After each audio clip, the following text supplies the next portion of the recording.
Hey everybody, this is Don White and this is God's Money. You know, I'm more convinced than ever that one of the biggest problems that people suffer when it comes to money is a problem with fear.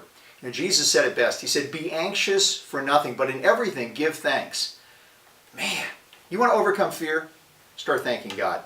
But you know, there's a really great example of where fear gripped one of the apostles. It was the Apostle Peter.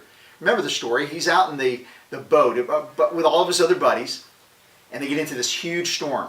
Suddenly this storm is just rocking the boat back and forth, and they're like freaking out. Fear. All of a sudden Jesus realizes what's going on. And so he literally walks from the shore across the water and meets these guys out at the boat. Peter's the only one that actually realizes that Jesus is coming. He stands up and he goes, "Lord, is that you?" Jesus said, "Yes, it's me." He says, "Well, can I walk out on the water to you?" And he says, "Well, Peter, come on out, man. Come on, walk out here." And so Peter begins to just get out of the boat, overcomes his fear, steps out onto the water, and starts walking on the water. Can you believe that? Then something happened. It says that Peter saw the wind. He became afraid, and he began to sink. I want you to think about that. Just kind of break that down with me. It said that he first saw the wind. How do you see the wind? You can't see the wind. You can see the effects of the wind, but you can't really see the wind. He saw something that really didn't even exist. And because of that, the thing he made up in his brain, he became afraid.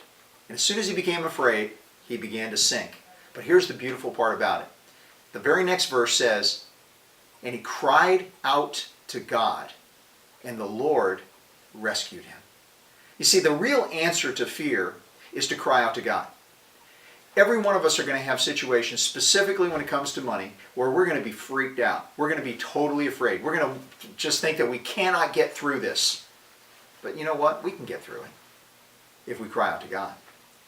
You got to cry out to Jesus. And folks, when it's all said and done, if you want to be anxious, you want to count on yourself, if you want to, continue to try to make your own financial decisions on your own for yourself without helping, without even looking to God, then you're probably going to sink.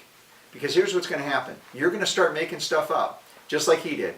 You're going to start seeing the wind, but you can't see the wind. You can't see the things that you really are the most afraid of. Because the things that you're the most afraid of are the things that you don't understand, the things that you really don't trust. When I come to God and I truly trust Him, fear starts to fade away. When I truly put my confidence in Him and not in myself, fear begins to fade. Now here's the horrible part about this. Just about the time you think that you've turned it over to God, Satan's going to come back and he's going to pop you with more fear, more things to get afraid of. You've got to keep turning those over to God. But remember this. When you see the wind, realize that you don't.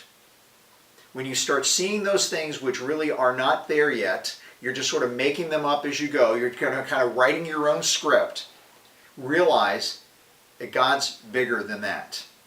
And deal with what's really going on. Deal with the present. Deal with where you are right now. But most importantly, count on the fact that you can trust in Him. That you can trust God with your finances, that you can trust God with your kids, that you can trust God with anything. Doesn't make any difference because He's bigger than your fear. He's bigger than the things that you think are going to happen. He's bigger than anything that you could imagine. Trust God because believe me, when it comes to finances, He is worthy to be trusted. I know this. I've done it for the last, 40 some odd years. And I have to tell you, trusting God is really exciting. When you look to your finances today, when you get ready to pay that bill or to buy this thing or to do whatever, are you trusting God with your finances? And remember, it's not your money, it's God's money.